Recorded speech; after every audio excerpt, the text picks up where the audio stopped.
Bienvenue sur ma chaîne YouTube. Aujourd'hui, on va utiliser un filtre de GMIC, donc Gradient for Curve. Donc, si vous trouvez intéressant cette vidéo, n'hésitez pas à me le dire en commentaire. Et sur ce, je vous souhaite un bon visionnage. Alors, c'est parti. Nous voici sur GIMP, la version 2.10.38. Alors, j'avais fait ça dans une précédente vidéo. Et on va s'intéresser avec un filtre de GMIC. On va l'utiliser pour le faire sur celle-ci. Alors, du coup, je vous mettrai le lien dans la description. 1920 par 1280. On clique sur le bouton droit de la souris pour copier l'image et on revient dans l'éditeur d'image GIMP pour faire édition, coller comme nouvelle image. Alors, donc là, ce qu'on va faire, on va le renommer déjà. On va l'appeler original. Et après, on va s'intéresser au filtre de GMIC, la version 3.5.2. Donc, filtre GMIC QT. Et on va rechercher dans Rendering rendu Gradient for Curve. Alors, ce qui peut être intéressant, c'est qu'on peut créer un certain nombre de points de contrôle. Alors, le maximum, c'est 6. Hop, si on fait ça au maximum 6, vous prenez, par exemple, là, tout en haut, c'est le point rouge au niveau des cheveux. Et on va essayer de suivre au niveau de la silhouette de la dame les éléments qu'il faudrait avoir, comme on voit dans l'aperçu en dessous, qu'on aimerait avoir en... Alors, il n'y en a pas beaucoup, donc on va devoir choisir. Alors, le pied, le bout du pied, OK. Alors, du coup, il faut qu'on choisisse de manière judicieuse les endroits où on souhaite placer les points. Alors, je suis peut-être trop concentré au niveau de la tête. Voilà, je pense que en même temps, on a besoin du bout des cheveux. Et ici, bon, je pense que ça devrait aller. Bon, on va peut-être le diriger au niveau de sa peau ici. Voilà, donc là, on a tout. Donc, on a échantillon à 100. Si vous rédigez à 0, il n'y a aucun échantillon. À 14, donc on voit bien qu'il y a moins de palettes de possibilités. Donc, on va laisser à 100. Du coup, ensuite, on peut trier. Donc, avec une composante bleue, rouge, lumineux. Donc là, il n'y a pas de tri. On ne va pas renverser non plus. Et preview, c'est cloché. Et apparemment, on verra peut-être dans une autre vidéo, on peut sauvegarder ce qu'on a pris comme échantillon. Voilà, donc actif, nouveau calque, oui. Donc en mode de sortie, OK. Donc on se retrouve avec cet échantillon. Alors, on va aller bien sur le calque qui nous intéresse. D'ailleurs, je vais le renommer pixel. On va le retourner. Alors, je vois qu'ici, c'est la couleur blanche. Donc, on va le retourner avec un calque transformation rotation horaire. Et on va le déplacer. On va le déplacer. Donc, de toute façon, c'est là que ça commence. Ici, tiens. Hop. Parcours. Alors, on va prendre ici l'outil de mise à échelle. Dans les options de l'outil, on va être bien sur un calque normal. Alors, type d'interpolation aucune. Et sinon, le reste est décoché. Conserver le rapport est décoché. Et il se peut que j'ai besoin d'ajuster un petit peu. Alors, je suis pas sûr, mais juste un petit peu. Hop, j'étire. Donc là, ça a l'air d'être bon. Alors, s'il faut, on regarde avec l'opacité à quoi ça correspond au niveau des couleurs. On va ajuster un chouïa. Donc là, ça a l'air d'être pas mal. Et je fais mise à l'échelle. Alors, donc, ce qu'on va faire d'abord, alors déjà, on voit que Pixel et Original sont en gras. Donc ça, il faut ajouter un masque, une information de transparence. Donc ajouter un canal alpha. Et deuxième élément important, on voit que les lignes, je vais masquer, on voit que les lignes du sol sont dans un sens, la personne va dans un autre sens. Donc, on va essayer de respecter tout ça. Donc, ce qu'on va devoir faire, c'est prendre l'outil de perspective.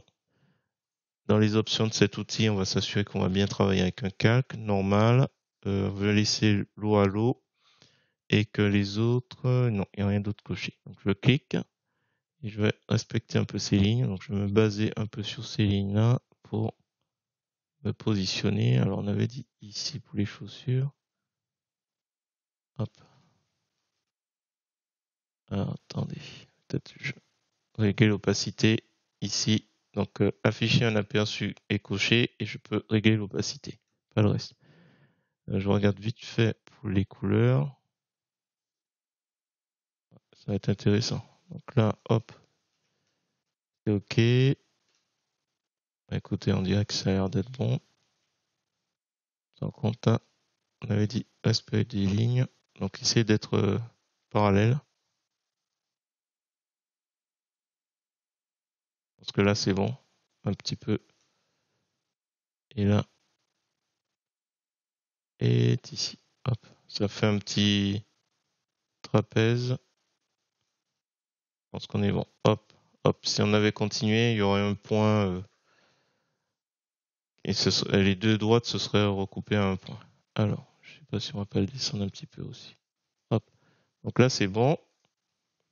Là, on peut faire un clic bouton droit à la souris, calque aux dimensions de l'image, parce que là, les limites de ce calque est un peu restreint pour travailler. Clic bouton droit de la souris, ajouter un masque de calque. Donc là, on est sur blanc opacité complète. On a décoché inversé le masque. Et après, on prend l'outil de pinceau. On s'assure qu'on a la couleur noire en couleur de premier plan. On va prendre 25 et on va s'assurer que fixer la brosse à l'affichage est coché. Contrôle molette de la souris pour commencer à effacer une partie du corps. Donc là, le souci, ça va être les bras et le haut. Donc on va inverser, hop, les couleurs. Là, c'est bon. Là, l'épaule, c'est le plus compliqué. J'ai abaissé l'opacité de pixels pour pouvoir mieux. Alors, dans l'absolu, on aurait détouré, ça allait être plus rapide. Voilà. Donc là, c'est bon aussi au niveau de là.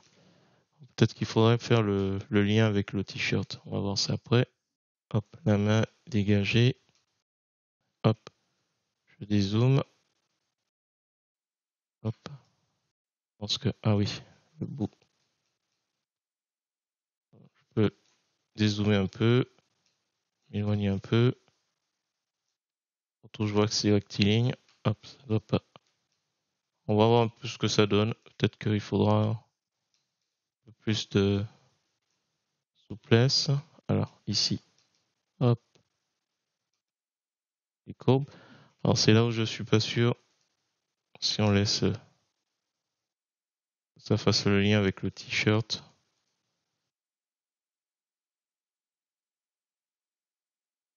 Voilà. Et puis, est-ce qu'il y a effacé encore? Hop. Tout à fait bon pour ici. Alors, du coup, si je remets à 100%, on voit un peu mieux. Ah oui, j'avais laissé. Ouais, bon. Je vais rendre ça un peu plus. Hop. Moins évident. Alors, du coup, si on réduit un petit peu l'opacité, ça donne ça. Voilà. Et puis, on va enregistrer. Donc, pixel étiré, étirement de pixels. Voilà. Après, vous pouvez peut-être mettre lumière douce ou superposer. Je vais laisser sur normal. Après, ce qu'on peut faire, c'est rajouter un peu plus de saturation, d'intensité aux couleurs. Donc, vous sélectionnez le calque normal, couleur, teinte et saturation. Je trouve un petit peu pâle. Et augmenter ainsi comme ça. Et peut-être la luminosité. On va voir si ça peut être un peu plus. Alors, je valide. Et On réduit pour qu'on puisse voir encore l'arrière-plan. Voilà, je vais m'arrêter là. On peut continuer de travailler sur ce qu'on veut faire apparaître ou pas, hein. Ouais, on va quand même limiter au niveau de la tête. On va quand même retirer un peu le côté rectiligne. Voilà, si vous avez apprécié cette vidéo, je vous remercie de mettre un pouce vers le haut et de me laisser un commentaire. Et sur ce, je vous dis à bientôt pour d'autres tutos sur GIMP, LibreOffice ou GMIC.